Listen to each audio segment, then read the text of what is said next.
Listen to me very carefully because what I'm about to tell you is going to save every single entrepreneur watching this video from financial suicide.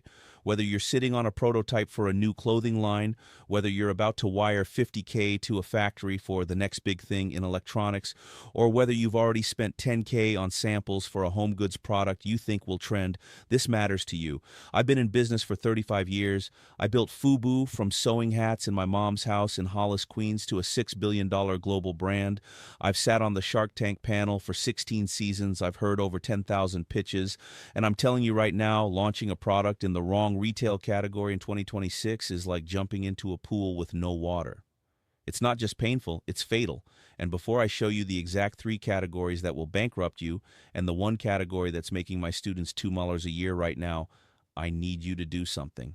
Hit that subscribe button right now, smash it, because if you're tired of being sold the dream while you're living the nightmare, you need to be in this community. We tell the truth here. No sugarcoating, no believe in yourself BS, just profit. Now let's get into it. I didn't have investors when I started FUBU. I didn't have a business degree. I didn't have credit. I had a sewing machine, a dream, and a lesson that cost me my house to learn.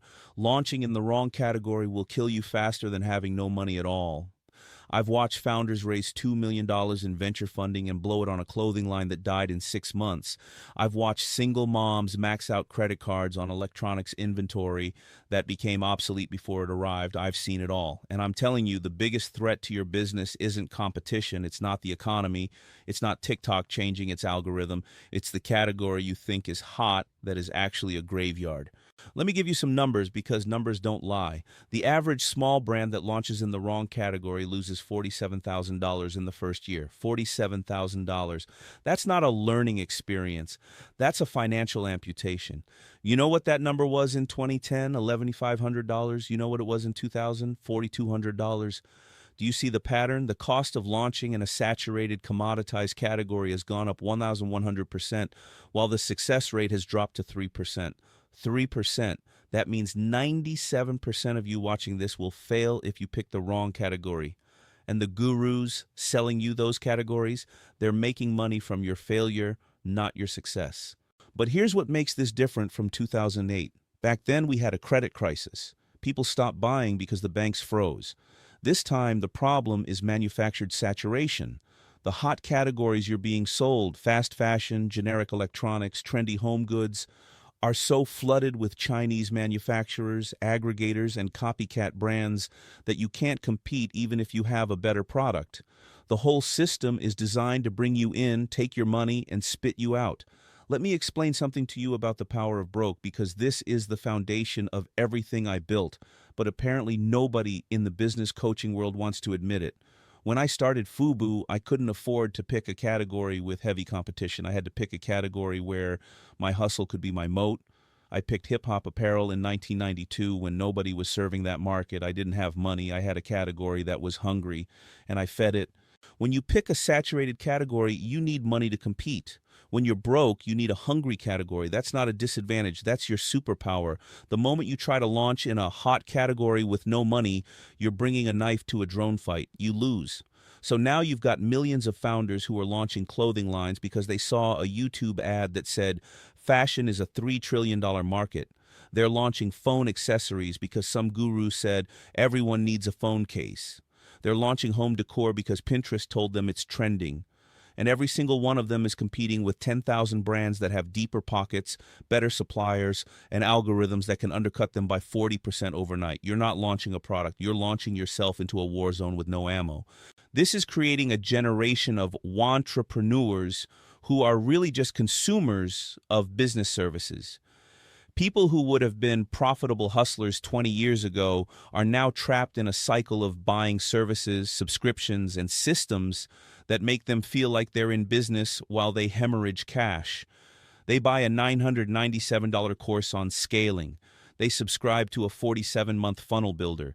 They hire a 200-hour brand strategist. They buy 10K in inventory because the MOQ was too good to pass up. And every single one of those dollars is a dollar that's not building equity. It's just making someone else rich. And let me tell you who's winning in this environment. It's not you. It's not the founder grinding at 2 a.m. It's the platforms, it's the manufacturers, it's the aggregators. I'm talking about Alibaba, who makes more money from small brands ordering MOQs they can't sell than they do from large retailers.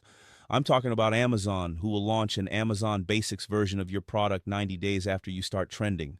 I'm talking about the aggregators who've raised $15 billion to buy up struggling brands for pennies on the dollar.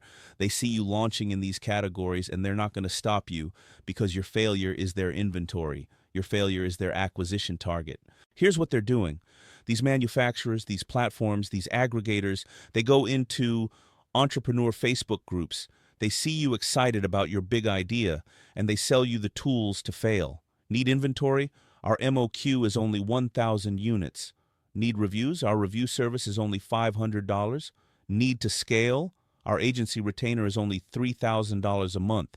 They take your cash. They deliver the service. Your product sits in a warehouse. Your reviews get flagged. Your ads don't convert. And they move to the next founder. It's a treadmill of launch that never touches the real problem. You picked a category that's already dead.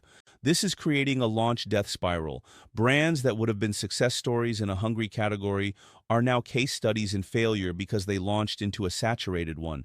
Why? Because they didn't research, because they listened to gurus, because they followed the hot trend instead of the hungry market. They see their competitors making money, they think they can too, but they don't see the 97% who are losing money. They only see the 3% who are winning, and they don't realize those 3% have either $5 in funding or they launched 3 years ago when the category was still open. And let me tell you what this does to a founder's psychology. When you launch in a dead category, you don't blame the category, you blame yourself. You think, my product isn't good enough. My ads aren't creative enough. My branding isn't strong enough. So you spend more, you hire a better agency, you order more inventory, you go deeper into debt trying to fix a problem that's not fixable. You're not failing because you're bad at business. You're failing because you picked a fight you couldn't win, but nobody tells you that because they're all making money from your delusion. I look at founders today, people who message me their product ideas, and I see them doing everything right. They've got the samples, they've got the logo, they've got the Shopify store, they've got the ad campaign, and they're still going to fail because they're launching a clothing line in a market where Shein drops 10,000 new SKUs a day. They're launching a phone case where 40,000 other sellers are bidding on the same keywords. They're launching a trendy home decor item where Amazon Basics will undercut them by 50% within 90 days. They're not failing because they're lazy. They're failing because they picked a category that was already a graveyard. This is why I'm so fired up. This isn't just about picking the right category. This is about the war on small business. If we keep sending founders into saturated markets, we're going to have an entire generation that goes broke before they ever get a shot. They'll be trapped in inventory they can't sell, ads that don't convert, and a sense of failure that crushes their spirit. And when they quit, the aggregators will buy their customer list for pennies and make the money they couldn't. That's not capitalism. That's a rigged game. Now, let me tell you where this gets really ugly, because what I just described is bad enough. But there's another layer that most founders don't understand, and it's this layer that's going to determine whether you ever escape the category trap or become another victim. We need to talk about the 3 categories you must avoid in 2026. And I'm not talking about be careful. I'm talking about do not launch here. Do not. Launching in these categories is like jumping into a pool of piranhas while bleeding. You're not testing the market, you're feeding the sharks. Category 1, fast fashion and trend-driven apparel. Do not launch a clothing line in 2026. I'm serious. Don't do it.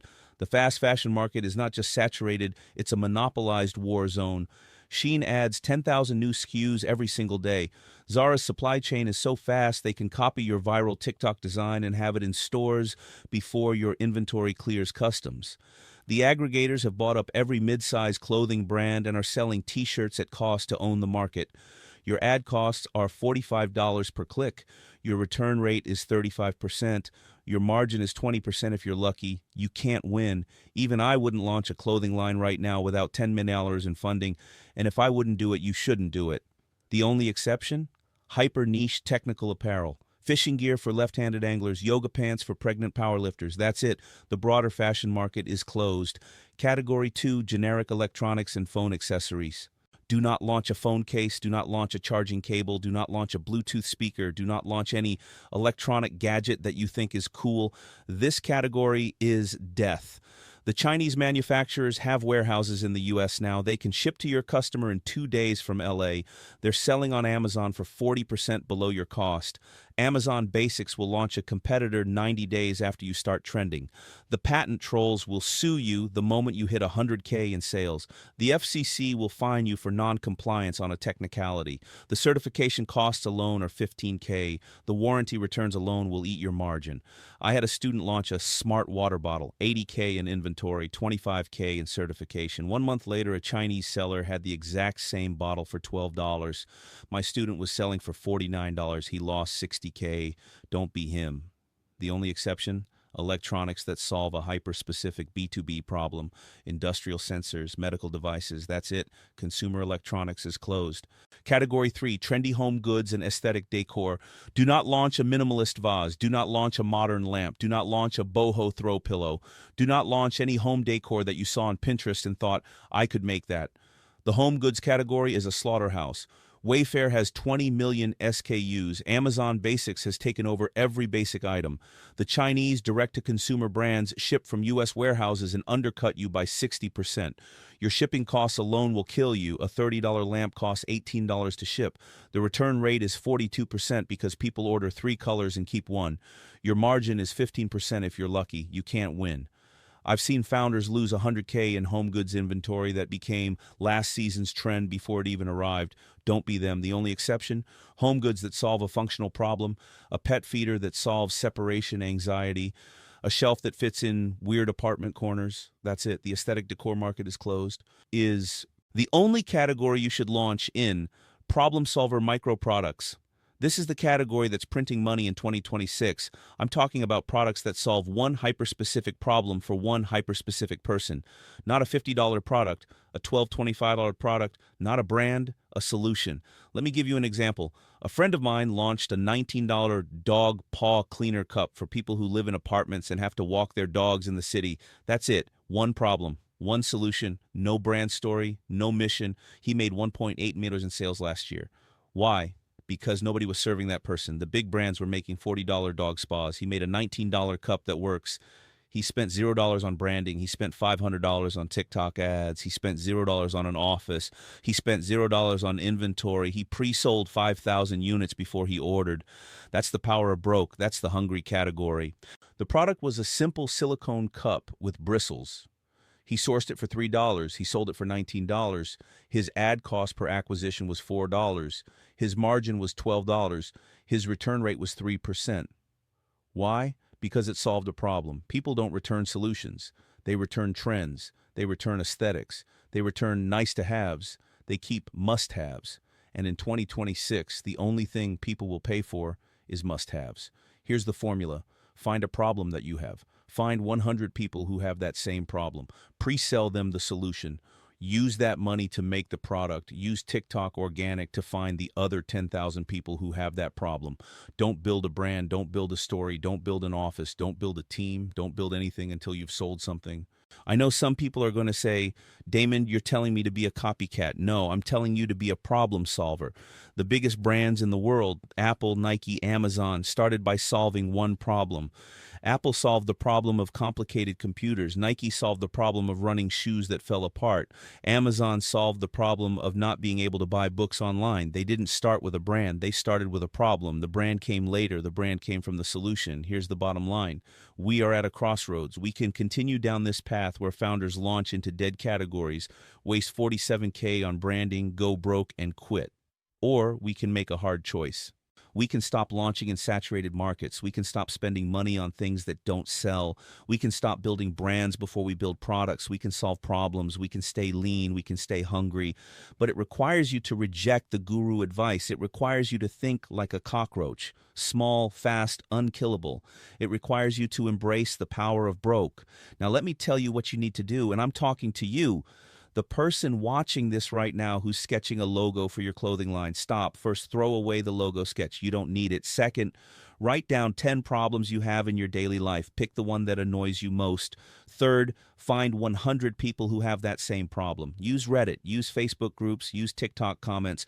Fourth, pre-sell them the solution. Use a simple Shopify page, no brand, just the product. Fifth, use that money to make the product. Sixth, deliver it. That's it. That's the business. Seventh, and this is critical, subscribe to this channel and hit that notification bell, because in my next video, I'm showing you the exact script I used to pre-sell 5,000 units of a product I hadn't made yet, the real one, the one that's made me millions by staying broke. I'm not naive. I know this sounds simple. That's because it is. The clothing line is complex. The electronics gadget is complex. The home decor brand is complex. And complex loses. Simple wins. Problem solvers win. Speed wins. Hustle wins. Broke wins. If you're ready to stop being a consumer of business services and start being a real entrepreneur, then let's go. Smash that subscribe button, join this community, and let's build businesses that solve problems and print money.